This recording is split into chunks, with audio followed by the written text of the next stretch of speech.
Angika recording studio Rupauli Purnia Bihar. आप सुन रहे हैं रोशन सक्सेना को। मन भर झूलबो तोरा झूलावा में, मन भर झूलबो तोरा झूलावा में, गे सोना तोरा घुमैबो मोहदीपुर के मेलावा में, गे सोना तोरा घुमैबो मोहदीपुर के मेलावा में।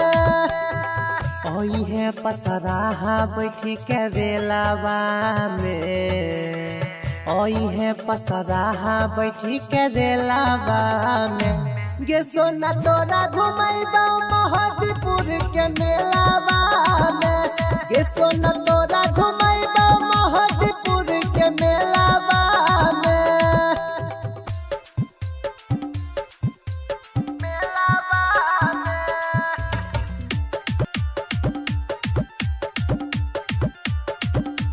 हे गई घर से निकली है तोई देह में सेंठ मार गे, तोरा खिलैबो हम जलेबी रसदार गे,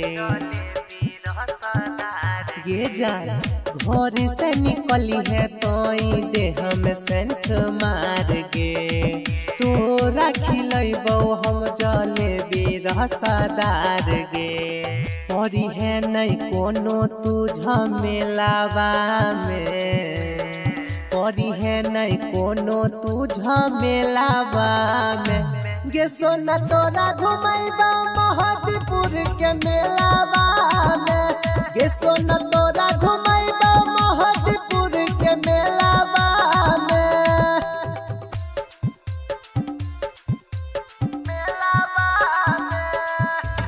आप सुन रहे हैं रोशन सक्सेना को। हे गई दुर्गा भवानी के तू करी है दर्शन गे, मैया रानी खुश कर देतो तोरो मन गे,